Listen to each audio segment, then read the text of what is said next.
வணக்கம். மாசி மகத்தன்று புண்ணிய நீராடல் நம்ம வீட்டிலே இருந்தபடி எப்படி நம்ம நீராட வேண்டும் அப்படிங்கிறதையும், மற்றும் மாசி மகத்தன்று குழந்தை பாக்கியம் வேண்டும் அப்படி நினைப்பவர்கள் எப்படி வழிபாடு செய்ய வேண்டும் அப்படிங்கிறத இந்த பதிவில் பார்க்கலாம். மாசி மகம் புதன்கிழமை அன்று வருகின்றது. 12ஆம் தேதி, மார்ச் மாதம் 12ஆம் தேதி. இந்த நாளன்று புண்ணிய நீராடல், அதாவது புனித நீராடல். புண்ணிய நீராடல் எதற்காக நம்ம செய்ய வேண்டும் அப்படின்னா, நம்மளுடைய பாவங்கள் எல்லாமே போக்குவதற்காக, நம்மளை புதுப்பித்து கொள்வதற்காக நம் புண்ணிய நீராடல் பண்ணுவது ரொம்ப நல்லது. இப்போ நம்ம வீட்டு பக்கத்தில் ஆறு, குளம், கடல் எல்லாம் இருந்தால் புண்ணிய நீராடல் பண்ணிக்கலாம். இப்போ பக்கத்தில் இல்லாதவர்கள் என்ன செய்ய வேண்டும் அப்படின்னா, ஒரு பக்கெட்டில் தண்ணீர் பிடிச்சு கங்கை நதியை எழுந்தருள செய்து நீங்கள் குளித்தாலே உங்களுக்கு புண்ணிய நீராடல் செய்த பலன் கிடைக்கும். ஒரு பக்கெட் தண்ணி பிடிச்சி நம்ம கங்கை நதியை நம்ம நினைத்துக்கிட்டோம் மனசில் அப்படின்னா, அதாவது கங்கை தாயை எழுந்தருள்வாயாக அப்படி சொல்லி நம்ம வழிபாடு செய்துட்டு அந்த நீரை நம்ம நதியாக நினைத்து நம்ம குளித்தாலே நமக்கு கங்கையோட அருள் நமக்கு பரிபூர்ணமாக இருக்கும். அதாவது நதிகள், கங்கை, யமுனை, சரஸ்வதி, இந்த மாதிரி நதிகள் இருக்குது பார்த்திங்களா, அந்த நதிகள் எல்லாத்தையும் நம்ம மனசில் நினச்சிட்டு நம்ம குளிக்கணும். நம்ம அப்படி குளிக்கிறோம் அப்படின்னா நமக்கு புனித நீராடல் செய்த பலன் கிடைக்கும். அந்த ஒரு பக்கெட் தண்ணீரில் கொஞ்சம் மஞ்சள் சேர்த்துக்கலாம், அல்லது 2 கல்லுப்பு சேர்த்துக்கலாம், அல்லது ஒரு சொட்டு பால் விட்டு குளிக்கலாம். இந்த மாதிரி நம்ம ஒரு லக்ஷ்மி கடாட்சத்திற்கு தேவையான பொருளையும் சேர்த்து குளிப்பது ரொம்ப நல்லது. அடுத்து பார்த்திங்கன்னா நம்ம செய்ய வேண்டியது என்ன அப்படின்னா, நம்மளுடைய பூஜை அறையை சுத்தப்படுத்திட்டு எல்லா படத்திற்கும் சந்தனம், மஞ்சள், குங்குமம்லாம் பொட்டு வைத்து பூக்களால் அலங்காரம் செய்துட்டு நீங்கள் குத்து விளக்கு, காமாட்சி அம்மன் விளக்கெல்லாம் தீபம் ஏற்றி வைத்து வழிபாடு செய்வது நல்ல பலன் உங்களுக்கு கொடுக்கும். இந்த நாளன்று நம்ம வழிபாடு செய்ய வேண்டிய கடவுள் யார் அப்படின்னா, குழந்தை பாக்கியம் வேண்டும் நினைப்பவர்கள் சிவபெருமான் வழிபாடு செய்யலாம், முருகப்பெருமான் வழிபாடு செய்யலாம்.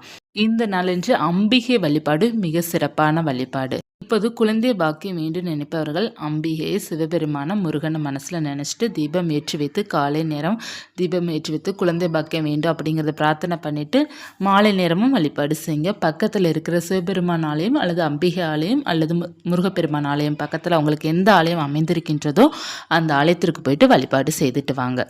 இப்போ நம்ம தீர்த்தம் ரெடி பண்ணணும். ஏன்னா இந்த நாள் பார்த்தோன்னா கும்பகோணத்தில் தீர்த்தவாரி நிகழ்வு சிறப்பாக நடக்கும். நம்மளால் அங்கெல்லாம் கலந்துக்க முடியாது இல்லையா. இப்போ நிறைய பேரால் கலந்துக்க முடியும், நிறைய பேரால் கலந்துக்க முடியாது. அதனால தான் பார்த்தீங்கன்னா நம்ம வீட்டிலே இருந்தபடி நம்ம இறைவனை நினைத்து வழிபாடு செய்தாலே நமக்கு புண்ணியங்கள் கிடைக்கும். அதே போல் நம்ம ஏதாவது தீர்த்தம் ரெடி பண்ணணும். அதாவது நம்மளுடைய பூஜை அறையில் பார்த்தீங்கன்னா பஞ்ச பாத்திரத்தில் தண்ணீர் பிடிச்சிக்கோங்க. பிடிச்சிட்டு கொஞ்சம் துளசி இலை, ஏலக்காய், பச்சை கற்பூர துண்டு போட்டு 2 கிராம்பு போட்டு இதை நீங்கள் தீர்த்தமாக நினச்சி நீங்கள் பூஜையில் வைத்து வழிபாடு செய்யும்போது உங்களுக்கு புண்ணியங்கள் கிடைக்கும்.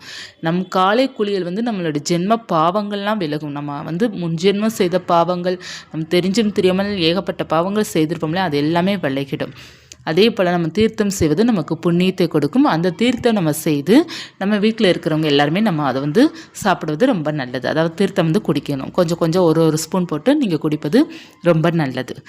மாலை நேரம் அல்லது காலை நேரம் உங்களால் எப்போ முடியுதோ அப்போது நீங்கள் கடவுளை வழிபாடு செய்யுங்க. எல்லா கடவுளுக்கும் உகந்த நாள் இந்த நாள் தான்.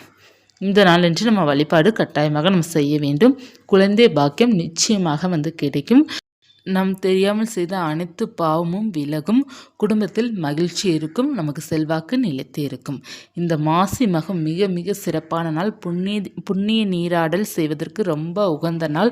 யாருக்கெல்லாம் ஆறு குளம்லாம் பக்கத்தில் அமைந்திருக்கின்றதோ அவங்க எல்லாருமே போயிட்டு 12ஆம் தேதி புதன்கிழமை அன்று காலை நேரம் போயிட்டு குளிப்பது ரொம்ப நல்லது. முடிந்த அளவுக்கு நீங்கள் நதியில் குளிப்பது ரொம்ப சிறப்பு. இப்போ முடியல அப்படி இருப்பாலும் வீட்டில் கொள்ளுங்க, இறைவனை வழிபாடு செய்யுங்க, வாழ்க்கை நிச்சயமாக மாறும். அதே போல் உங்கள் வீட்டு பக்கத்தில் விநாயகர் கோவில், அரச மரத்தடி விநாயகர் கோவில் இருக்கிறாங்க அப்படின்னா போயிட்டு நீங்கள் விநாயகருக்கு அருகம்புல் வைத்து வழிபாடு செய்துட்டு ஒரு தீபத்தை ஏற்றி வைத்து வழிபாடு செய்துட்டு வந்தீங்க அப்படின்னா உங்களுக்கு சீக்கிரமாக குழந்தை பாக்கியம் கிடைக்கும்.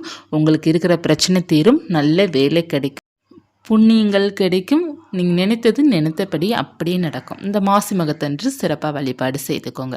இந்த பதிவு உங்களுக்கு உபயோகமாக இருக்கும்னு நினைக்கிறேன். இருந்தால் லைக் பண்ணிக்கோங்க. இது போன்ற தகவலுக்கு சேனலை சப்ஸ்கிரைப் பண்ணி வச்சுக்கோங்க. நன்றி.